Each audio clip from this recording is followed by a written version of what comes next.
Bom dia, gente. O louvor pode sentar. Talvez no final a gente converse. Preciso do louvor. Então, bom dia para quem está em casa. Bom dia para quem está aqui na igreja. Amém.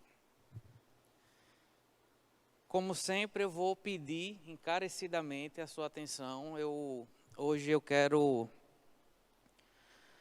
ser o mais lento que eu puder no que eu vou falar, porque eu preciso que você entenda aquilo que eu vou dizer. E, se possível, eu gostaria até que você pegasse papel e caneta, você que gosta de guardar, né, as pregações, porque eu tenho muita coisa para falar. E hoje também eu vou fazer questão de pedir para você abrir a Bíblia. Hoje eu faço questão. Eu acho que o assunto que eu vou chegar, eu vou dar aquela introdução, mas depois eu vou chegar num assunto que daqui a pouquinho você vai estar sabendo. E eu vou fazer questão de abrir a Bíblia com você, se assim você quiser, porque eu acho que o assunto ele é muito importante para simplesmente ficar citando o texto ou não te esperar para ler. Mas para poder chegar no assunto que eu quero, eu preciso que você abra a sua Bíblia lá em Hebreus, no capítulo 5.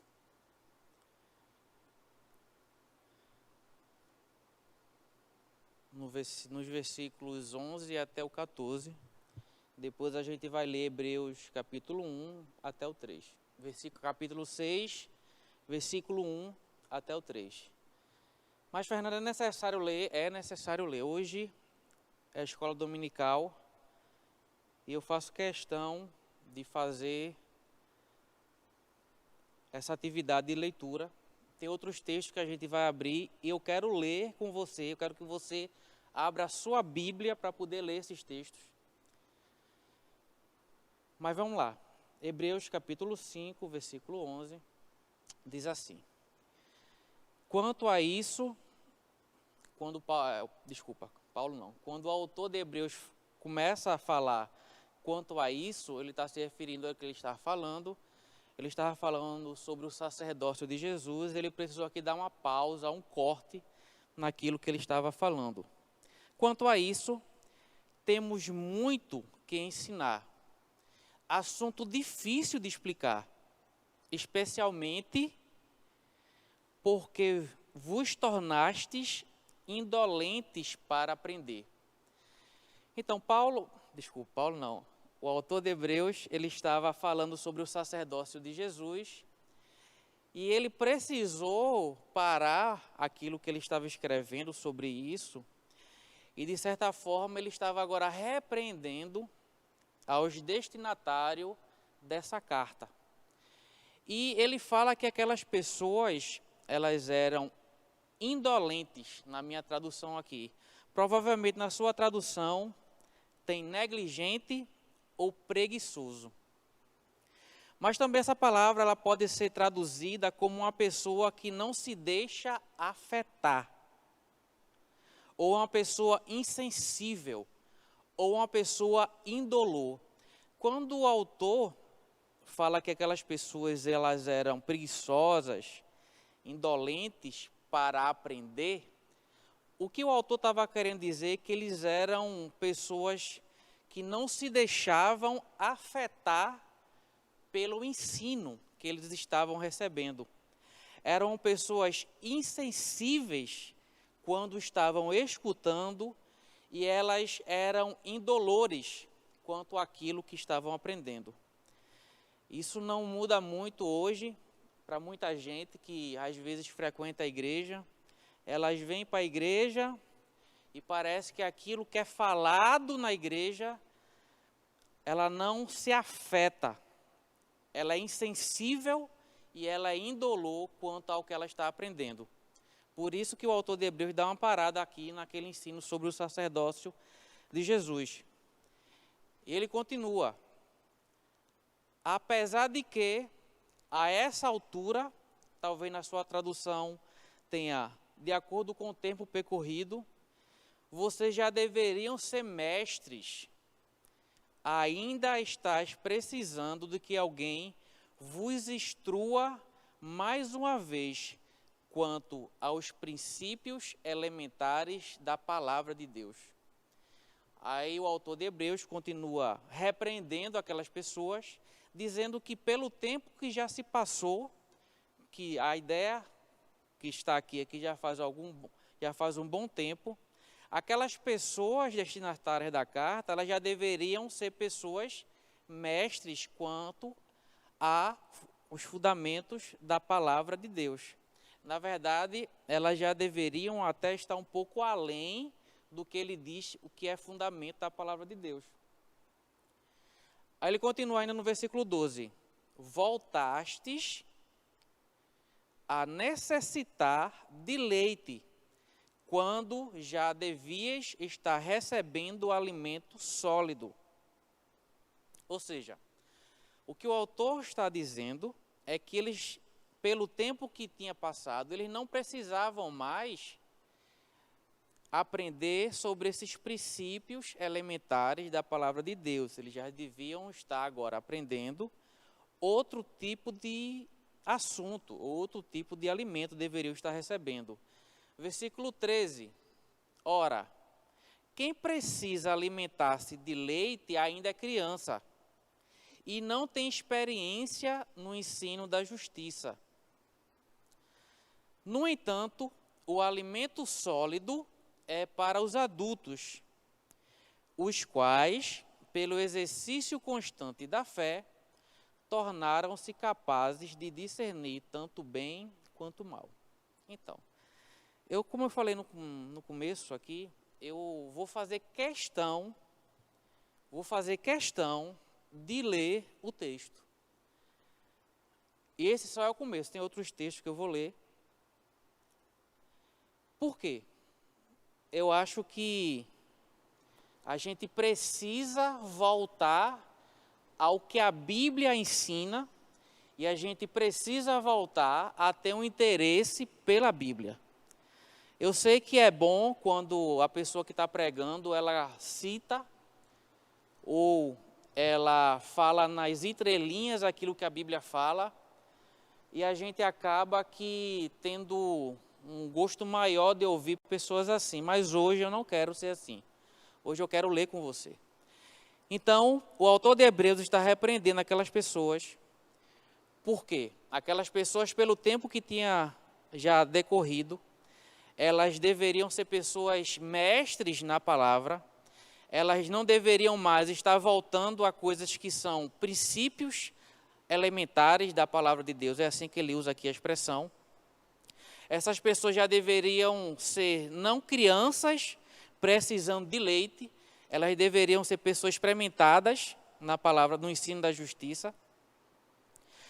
Mas quando chega no versículo 14, vou ler de novo. No entanto, o alimento sólido é para os adultos ou para pessoas maduras, os quais, pelo exercício constante da fé, aqui ele não está falando só de conhecimento intelectual, está falando de exercício baseado naquilo que a pessoa conhece. Essas pessoas tornaram-se capazes de discernir tanto bem quanto mal. Eu não sei se você lembra, mas uma criança ela não tem o discernimento necessário para fazer a separação do bem e do mal. Quem faz isso é gente adulta. Gente que, pelo decorrer da vida, aprendeu na prática como discernir o que é bom e o que é mal. Amém? Quando chega no capítulo 6, o autor de Hebreus, ele começa a falar para essas pessoas que deveriam ser pessoas maduras. Então, o texto que a gente vai ler agora é uma continuação da repreensão que ele começa no versículo 11 do capítulo 5. E ele começa a falar para aquelas pessoas o que deveria ter acontecido com elas pelo fato que elas deveriam estar maduras por causa do tempo que passou. Elas não deveriam mais ser pessoas insensíveis contra o ensino, elas não deveriam ser pessoas indolores quanto àquilo que elas ouviam, elas deveriam agora ser pessoas adultas, pessoas maduras. Aí o autor continua, no versículo 1 do capítulo 6. Sendo assim, considerando conhecidos os ensinos básicos a respeito de Cristo, prossigamos rumo à maturidade, sem lançar novamente. Aí ele começa, o autor de Hebreus, a falar sobre algumas doutrinas aqui. Mas eu queria, antes de ler isso aqui, sobre essas doutrinas que ele fala, eu queria pular para o versículo 3. O autor fala assim: sigamos, pois, avante. Então, ele começa a falar, lá no capítulo 5, no finalzinho, sobre essa questão de não ser mais criança, de não precisar mais de leite, de agora ir para um alimento sólido.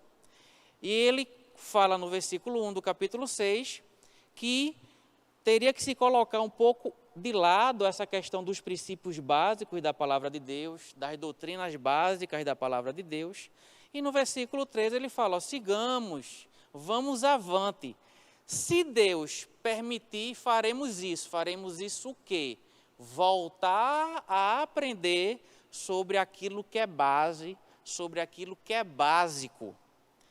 Porém, a gente vai ler agora o que o autor de Hebreus fala que é básico, que é base, que é fundamento, que são as primeiras coisas que todo cristão ele precisa primeiro aprender para que ele entre num caminho de maturidade. E o que é que o autor de Hebreus considera como princípios elementares da palavra de Deus? E o pior, gente, eu vou usar essa palavra, o pior é que quando eu leio isso aqui, parece que boa parte das pessoas que eu conheço nem sequer conhece o que é os princípios elementares da palavra de Deus. Então, para que se possa construir um prédio, um primeiro andar ou qualquer coisa do tipo, é necessário primeiro cuidar daquilo que é base, para que o resto possa crescer, possa aumentar. Como é que uma pessoa cristã, ela vai poder caminhar nisso que o autor fala no versículo 3 do capítulo 6, sigamos, pois, avante. Como é que uma pessoa vai seguir avante para a maturidade, se primeiro não tiver bem fundamentado aquilo que é fundamento, aquilo que é princípio? E quando eu olho para isso, eu entendo porque tanta gente, depois de muitos anos de cristianismo, elas não saem do lugar. Elas pensam a mesma coisa, elas agem sempre da mesma forma, elas sentem sempre os mesmos sentimentos. Parece que pessoas não conseguem crescer. Mas lembra, sem base não tem como construir. Tudo que vier acima da base não vai conseguir ficar de pé. Eu gostaria de ler com você o que o autor de Hebreus considera como base. E eu vou parar aqui, quando eu começar a ler e falar rapidamente sobre cada um, eu vou querer falar sobre o último tópico que ele cita como um princípio elementar da palavra de Deus. Ok? Se você tiver, eu queria, se alguém pudesse arrumar água, ajudava. Ao vivo é assim, gente. Então, eu queria que você, por favor, se você tiver interesse, obrigado, pastor. Você pegasse aí um papel e uma caneta.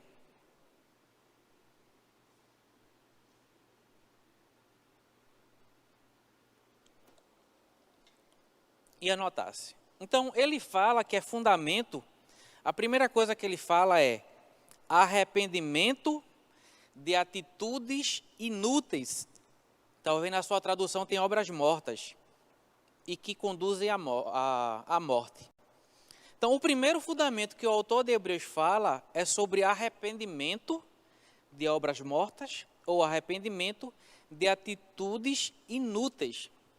Eu não sei se você lembra, mas quando João Batista começou a anunciar a vinda de Jesus à terra, ele começou a mensagem com arrependimento. Quando Jesus começa a se apresentar a Israel, ele começa a pregar sobre arrependimento. A primeira pregação de Pedro, depois do Pentecostes, ele falou sobre arrependimento. E tem um texto que é muito interessante, que está lá em Atos, capítulo 17, no versículo 30, diz assim, por favor, abra aí na tua casa, Atos, capítulo 17, versículo 30. Em épocas passadas, Deus não levou em conta essa falta de sabedoria, mas agora ordena que todas as pessoas, em todos os lugares, cheguem ao arrependimento. Eu vou fazer uma pergunta para você que está em casa. Quando foi que você estudou sobre arrependimento na Bíblia? Eu não estou perguntando quando foi que você se arrependeu. Eu estou falando quando foi que você pegou a sua Bíblia para estudar sobre arrependimento. Uma vez, que é o primeiro tópico citado como fundamento da palavra de Deus. E sem esse fundamento, não tem como caminhar para a maturidade. Outra coisa que o texto fala é sobre fé em Deus. Aqui talvez seja um pouco mais fácil no que diz respeito a conhecer. A gente sabe como a fé vem, como a fé cresce, como operar na fé, mas muita gente fala em botar em prática aquilo que conhece de fé. Já tem gente que com o tempo, ela tem um conhecimento teórico sobre fé, e ela pensa que o conhecimento teórico vai fazer a fé agir em favor dela.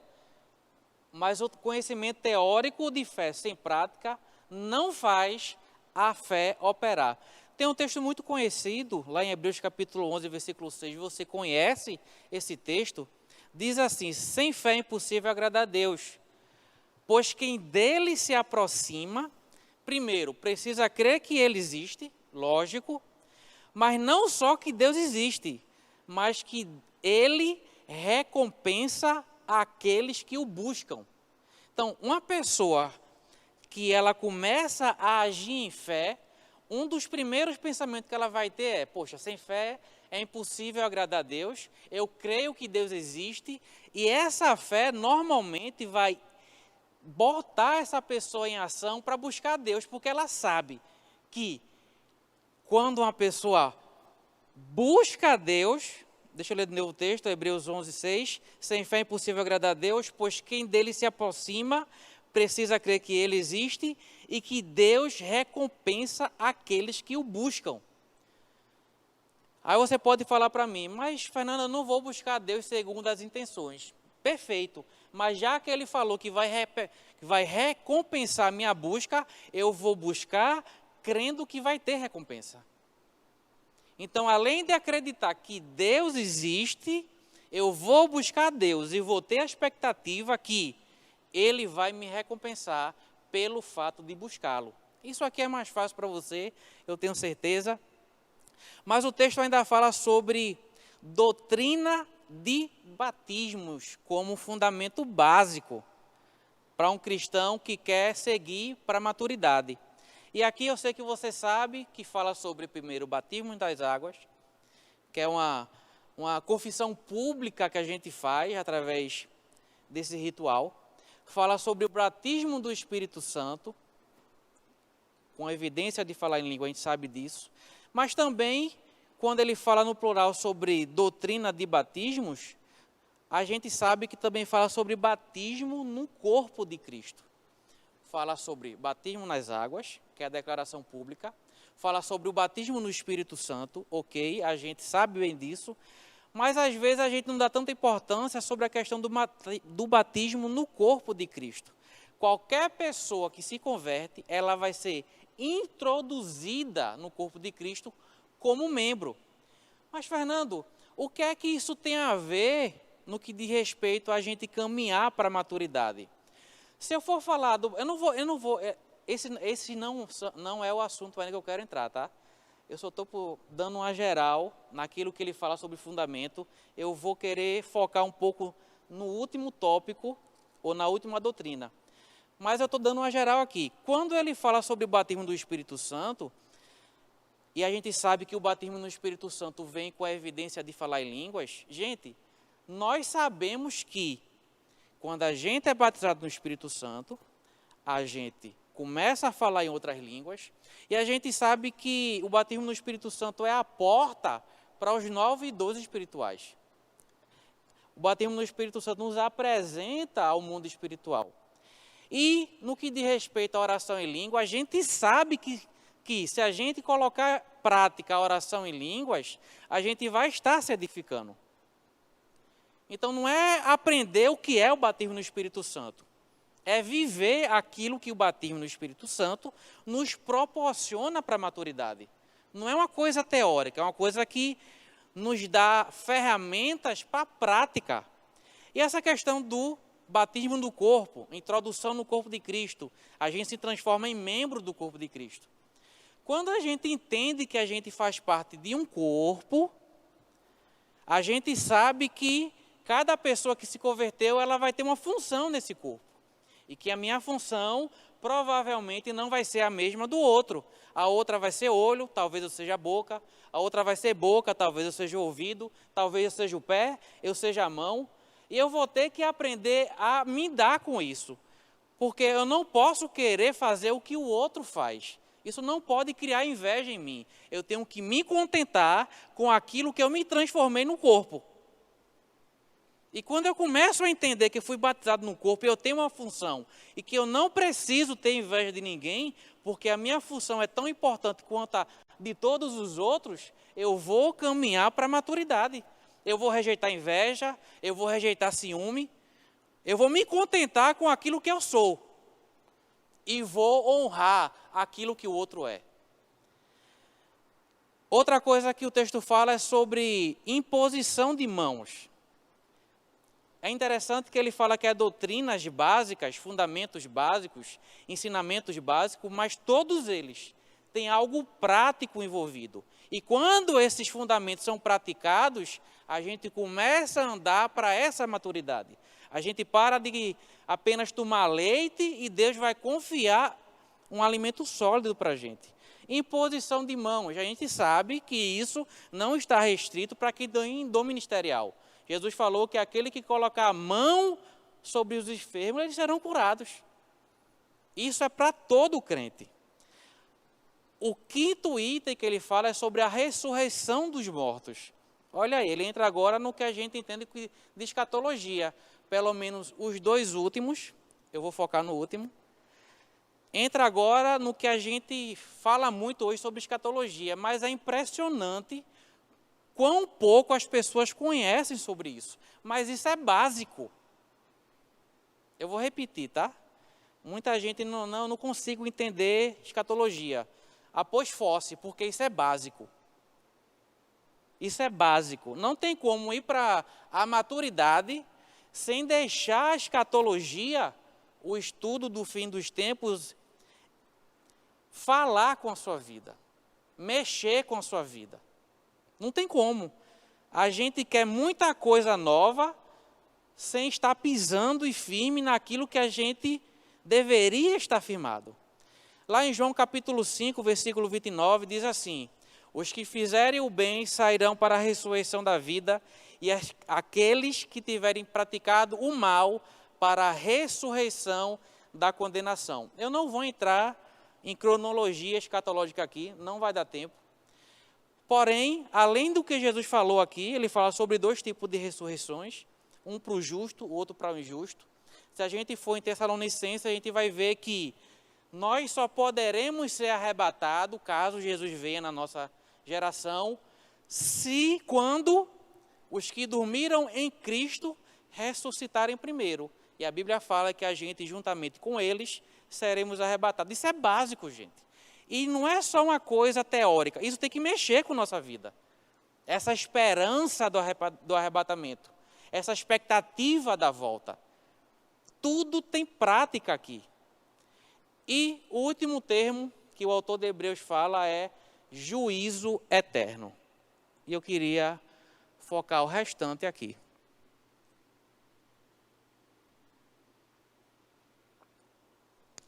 Tenho até uma matéria do Rema que fala sobre tudo isso que eu estou falando aqui.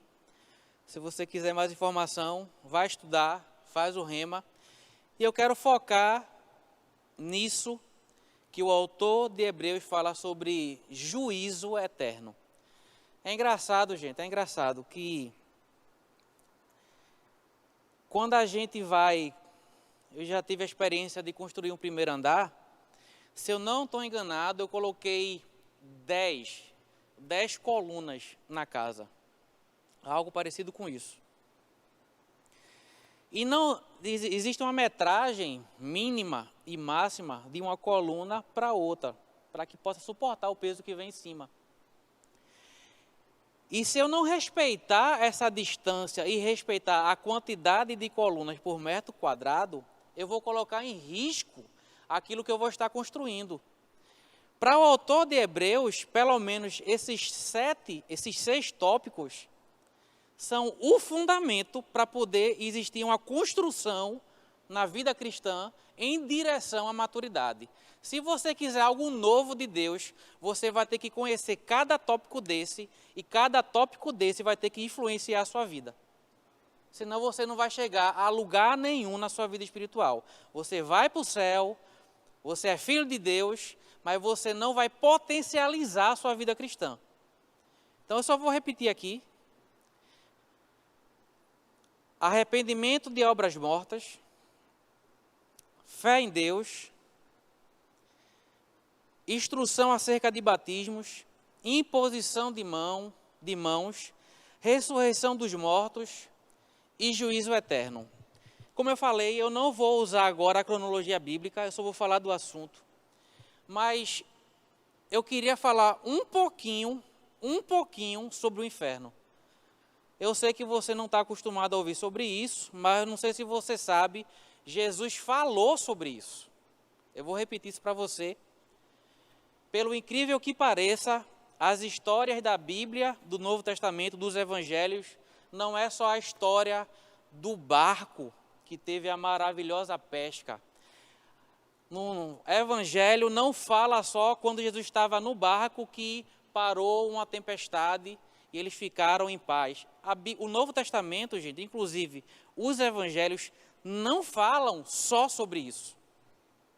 Eu não posso pegar os Evangelhos e selecionar aquilo que eu mais gosto de ler, porque combina com a problemática da minha vida.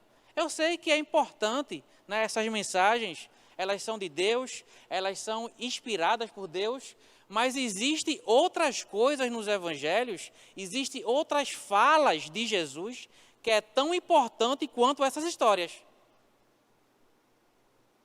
Eu queria ler um texto, por favor, abra lá em João, no capítulo 12. E eu vou falar sobre isso, gente, é com muito temor que eu falo sobre isso. E eu acho que é uma coisa muito séria e que a gente precisa, e faz parte do que o autor de Hebreus fala sobre juízo eterno. Quando se fala de juízo eterno, a questão do inferno também está envolvida. Lá em João capítulo 12, no versículo 49, eu vou ler aqui mais ou menos uns 5 a 6 textos, Jesus falando sobre o inferno. Mas antes de ler esses textos com você, eu quero ler o que Jesus falou sobre a sua própria mensagem. Lá em João capítulo 12, versículo 49. Jesus falou assim: eu não tenho falado por mim mesmo. Veja só o que Jesus falou sobre a sua própria mensagem. Eu não tenho falado por mim mesmo, mas o Pai que me enviou, Ele me deu ordens sobre o que eu deveria dizer e o que eu deveria proclamar. Então, tudo que Jesus falou, Deus ordenou Jesus falar. Então, tudo que Jesus falou, teve uma ordem do céu para que fosse falado. Eu não sei se você entende o que o texto está falando. Mas se Jesus falou, teve ordens para falar. E uma revelação para você, o que ele falou, falou para as pessoas. Ele não falou para si mesmo. Jesus sabia, Deus sabia o que as pessoas precisavam ouvir. Eu vou repetir de novo. Deus sabia o que as pessoas precisavam ouvir. Mais uma vez, Deus sabia o que as pessoas precisavam ouvir. E dentre tudo o que Jesus falou, ele falou sobre o inferno. Eu não vou, nesse momento, dizer onde cada texto se anexa na cronologia bíblica. Só 2 textos que eu vou fazer isso. Mas eu quero só lhe mostrar o que Jesus falou sobre o inferno. Primeiro eu quero lhe mostrar que ele falou sobre o inferno e o que ele falou sobre o inferno. Ele falou sobre e o que ele falou sobre. Lá em Mateus capítulo 23, por favor, abra lá. Mateus capítulo 23. Essa mensagem, esse tipo de mensagem precisa fazer o povo de Deus pensar. Isso tem que impactar a nossa vida. Isso é bíblico. Mateus 23, versículo 33. Jesus falou assim para um grupo de religiosos: cobras venenosas, ninho de víboras, como escapareis da condenação do inferno? Jesus, quando se direcionou a um grupo de pessoas, ele fez uma declaração que para a gente é super forte. Ele não diluiu o que ia falar, mas ele foi direto ao ponto. Como escapareis da condenação do inferno? Por que eu estou lendo esse texto? Para lhe mostrar que Jesus ele não tinha medo de falar sobre esse assunto. Pelo contrário, ele recebeu ordem para isso. Lá em Mateus capítulo 18, queria que você abrisse, Mateus capítulo 18, no versículo 8 e 9. Diz assim: sendo assim, se a tua mão ou teu pé te fizerem cair em pecado, corta-os e lança-os fora de ti. A gente sabe que Jesus não estava falando isso de forma literal, de forma figurada. Ele estava pedindo ou indicando para a gente se separar daquilo que fazia a gente pecar. Pois é melhor entrares na vida mutilado ou aleijado, do que tendo as 2 mãos ou os 2 pés seres atirados no fogo eterno. Jesus estava trazendo um alinhamento entre a prática de vida e o ser lançado no inferno. Versículo 9: se os teus olhos te faz pecar, arranca-o e lança-o fora de ti. Pois é melhor entrares na vida com um só olho, do que tendo os 2 seres lançados no fogo do inferno. Antes de ir para outro texto, a gente está vendo que Jesus falava sobre o inferno. No versículo 8, lá no finalzinho, Jesus fala sobre fogo eterno. Ele já começa a falar sobre uma característica de como é o inferno. Ele fala que o inferno, ele é eterno. A ideia que Jesus tinha do inferno é que quem para lá for, vai de forma eterna. E ele fala também sobre essa figura do fogo. Fogo eterno. É assim que Jesus via o inferno. Um local que quem entra fica de forma eterna, e lá ele traz essa imagem de fogo. E ele está falando sobre obras, sobre prática de vida e a possibilidade da pessoa ir para lá, a não ser que a pessoa mude. É o que Jesus está falando aqui. Lá em Mateus capítulo 8, por favor, abra lá. Eu quero que você abra e marque isso na sua Bíblia, se assim você quiser. E pelo menos na minha está aqui marcado. Mateus capítulo 8, versículo 11. Diz assim: Digo-vos que muitos virão do Oriente e do Ocidente e tomarão lugares à mesa com Abraão, Isaque e Jacó no reino de Deus. Isso é o que ele estava falando para os judeus. Entretanto, os herdeiros do reino, estava falando para os judeus, isso aqui, serão lançados, porque eles estavam rejeitando o Messias, para fora, nas trevas, onde haverá choro e ranger de dentes. Jesus já fala outras características desse lugar.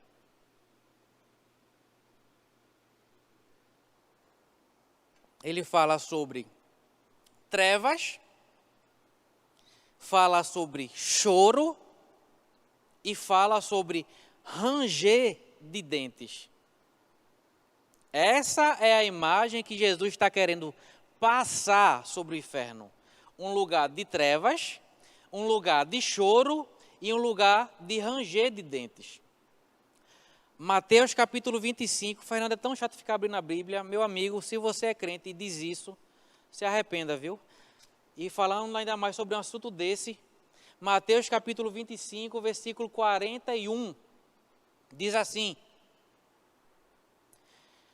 mas o rei ordenará aos que estiverem à sua esquerda: malditos, apartai-vos de mim, ide para o fogo eterno, preparado para o diabo e seus anjos.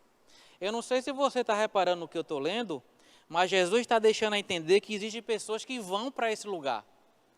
Então a ideia é que no final das contas todo mundo vai ser salvo, ela não é bíblica. Ela não é bíblica. E Jesus está aqui falando que esse lugar, chamado inferno, ele foi preparado não para o ser humano, até porque Deus não quer que o ser humano vá para lá. O desejo de Deus é que todo homem seja salvo. Mas entre o desejo de Deus e a vontade do homem existe uma distância, a não ser que o próprio homem aproxime isso. Ide para o fogo eterno, preparado para o diabo e seus anjos. O inferno, gente, deixa eu falar uma coisa aqui para você, talvez você não goste do que eu vou falar, mas é verdade. Uma vez que o inferno ele foi feito, projetado, alguém teve que fazer o inferno. O diabo não fez o inferno, até porque foi preparado para ele e seus anjos. Quem fez o inferno, gente, foi Deus. Deus foi o arquiteto, Deus foi o engenheiro. Ele arquitetou esse lugar para o diabo e seus anjos. Porém, como o ser humano quer agir como demônio, é o mesmo lugar que ele vai. Ide para o fogo eterno, preparado para o diabo e seus anjos. Em Mateus, no capítulo 25, ainda aí, no versículo 45 e 46, diz assim: então o rei lhes sentenciará: com toda a certeza vos asseguro que sempre que o deixastes de fazer para algum destes meus irmãos, mesmo que ao menor deles, a mim deixaste de fazer. Sendo assim, estes irão para o sofrimento eterno. Outra forma que Jesus falou do inferno foi sobre um lugar de sofrimento eterno. Porém, os justos para a vida eterna. Sofrimento eterno.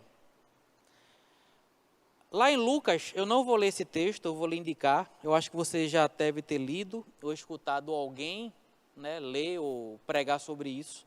Mas Jesus fez questão de contar uma história de uma pessoa que foi para o inferno e outra que, na época, foi para um lugar de consolo. Eu não vou entrar no mérito agora sobre essa história, que é a história lá do rico e do Lázaro. Mas Jesus fez questão até de narrar uma história real. E para a gente caminhar para o final do que eu estou falando, eu queria agora que você abrisse lá em Apocalipse. Mas antes de ir para Apocalipse, Paulo, Pedro e tantos Judas também falou sobre o inferno. Paulo, lá em 2 Tessalonicenses, no capítulo 1, no versículo 8, diz assim: Fernando, por que tu está lendo esses textos todos? Porque, segundo o autor de Hebreus, a gente precisa aprender sobre isso porque é base, é princípio. É base, assim como a fé em Deus. Como é que eu vou construir, quando eu fiz o primeiro andar, colocar as colunas com menos quantidade do que o indicado? Eu não posso tirar de Hebreus capítulo 6 o juízo eterno e achar que os outros 5 é suficiente para me amadurecer, ou para pelo menos me levar para a maturidade. Eu preciso atentar para os 6. Ela é tão importante quanto as outras 5. E Paulo fala em 2 Tessalonicenses, capítulo 1, versículo 8, o seguinte: Ele punirá, está falando aqui de Jesus, Ele, irmão, você está escutando o que eu estou lendo? O texto está dizendo que Jesus, o que morreu por mim e por você, aquele que derramou seu sangue, o enviado de Deus, por causa do amor que tem por nós, Ele, não está falando de punição agora, está falando para uma determinada classe de pessoas. Ele punirá lá na frente, essa parte lá na frente é o que estou falando, porque se aplica lá no juízo final. Ele punirá os que não conhecem a Deus, e eu quero dar uma destacada nessa parte agora, e os que não são submissos ao Evangelho. Então, sem medo de ser herege, Jesus punirá a quem não quer obedecer o Evangelho. Jesus punirá quem conhece o Evangelho, quem sabe de João 3,16, mas não quer obedecer, não quer se submeter.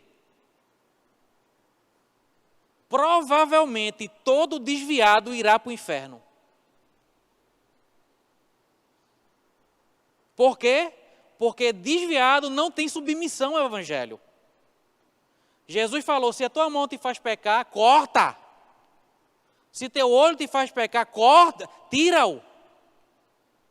Lógico, repito, não é literal, é figurado, mas quem não quiser se submeter àquilo que conhece do Evangelho, a Bíblia está falando que Ele punirá. E essa punição está falando do inferno. Versículo 9: eles, quem conhece o Evangelho e não se submete, sofrerão a pena da destruição eterna, a separação permanente da presença do Senhor. Enquanto estamos aqui na terra, a gente pode, em arrependimento, se aproximar. Mas se acontecer de a gente chegar à morte em submissão ao Evangelho, essas pessoas, elas vão ter uma separação permanente da presença do Senhor e da majestade do seu poder. Se isso aqui não é sério, eu não sei mais o que é sério na Bíblia. Se isso aqui não traz temor, eu não sei o que é que traz temor para um cristão na Bíblia. Então não adianta aliviar dizendo que no final vai dar tudo bem para todo mundo. Não vai dar. Quem é insubmisso ao Evangelho vai ter uma separação permanente da presença de Deus. Ele será punido. E a única forma de mudar isso é se arrepender em vida e voltar para a presença. Nós vamos para Apocalipse. Apocalipse, capítulo 20, versículo 11. Eu estou falando isso, gente,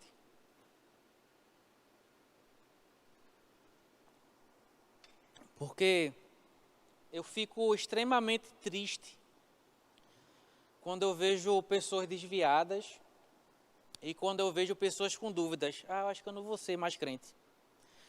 Está faltando uma base, meu irmão, de muita gente aprender sobre o inferno para pensar 2 vezes nesse negócio de se desviar. Sai e volta, sai e volta, sai e volta. Ninguém está aqui para te condenar. Não a gente, mas se ficar nessa história e se morrer em desobediência ao Evangelho, a Bíblia está muito clara sobre essa situação.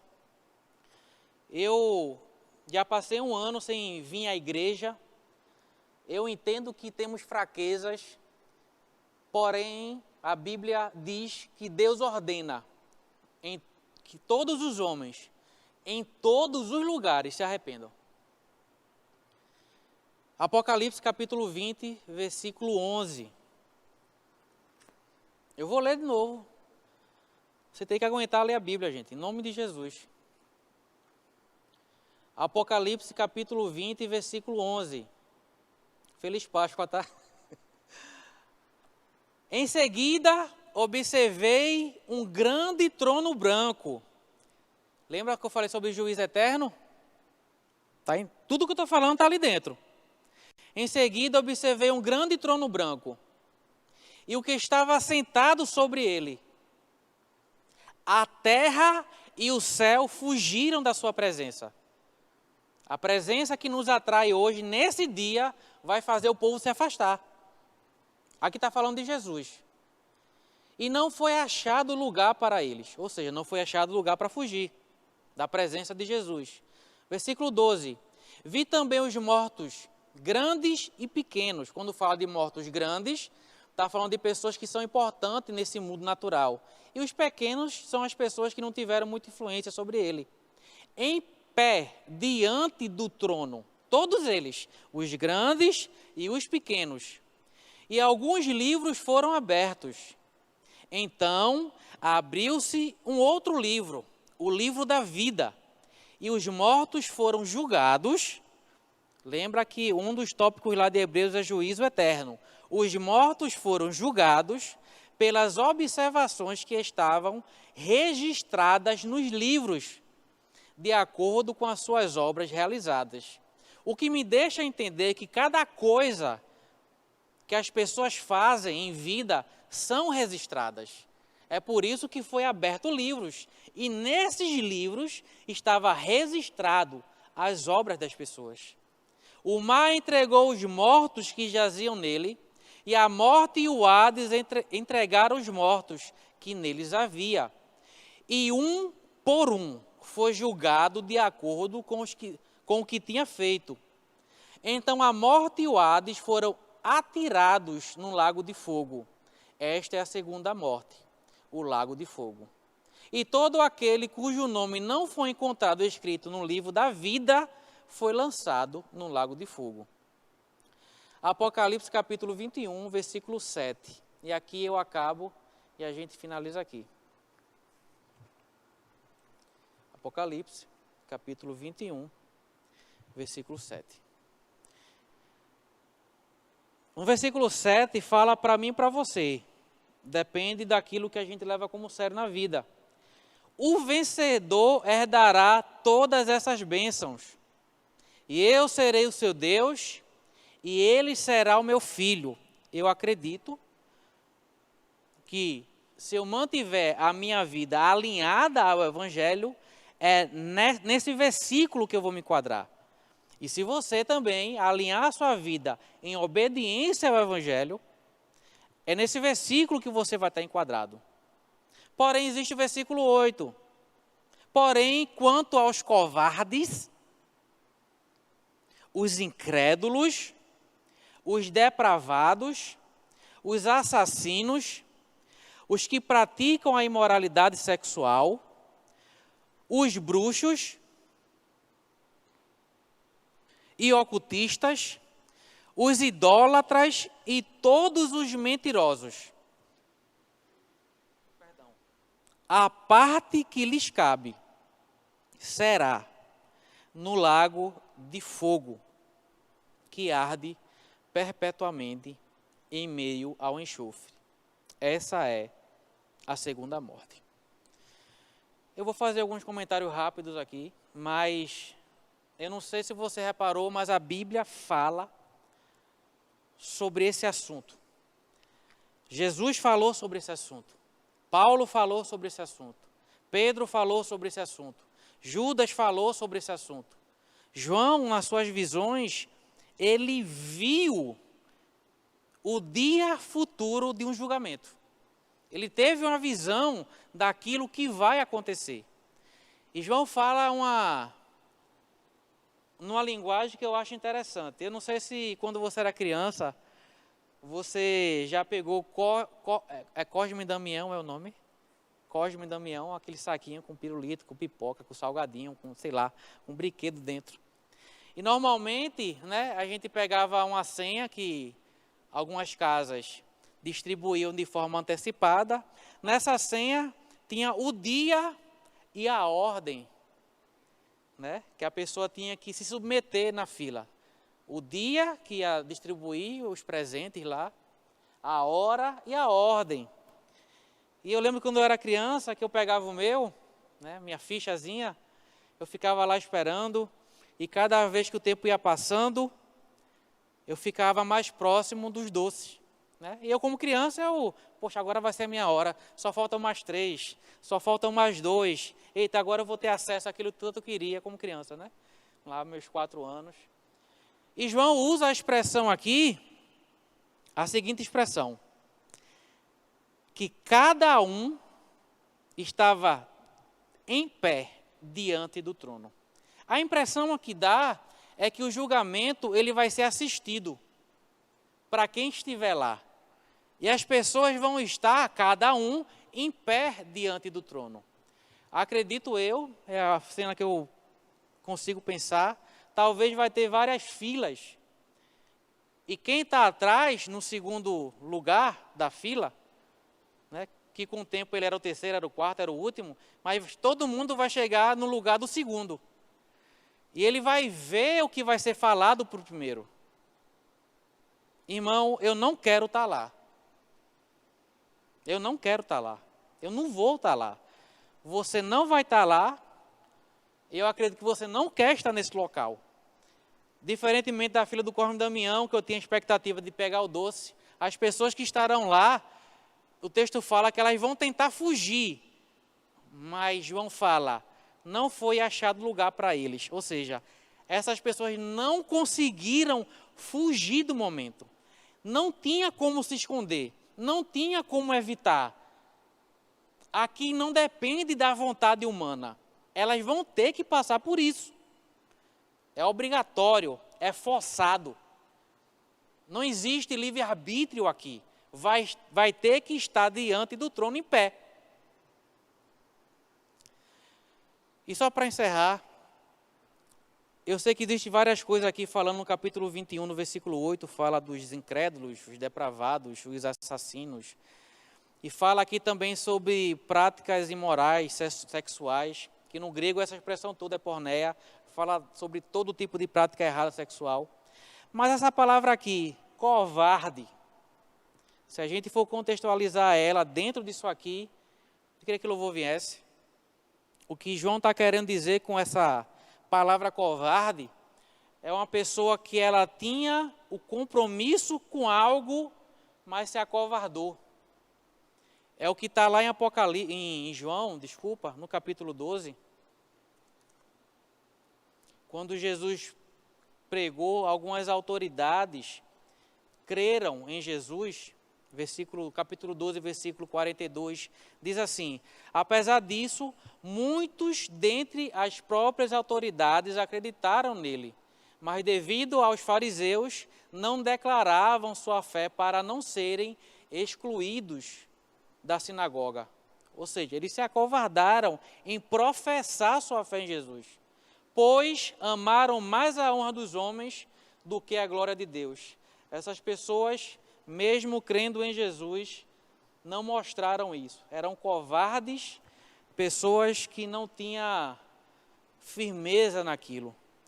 Mas não precisa ser assim comigo, não precisa ser assim com você.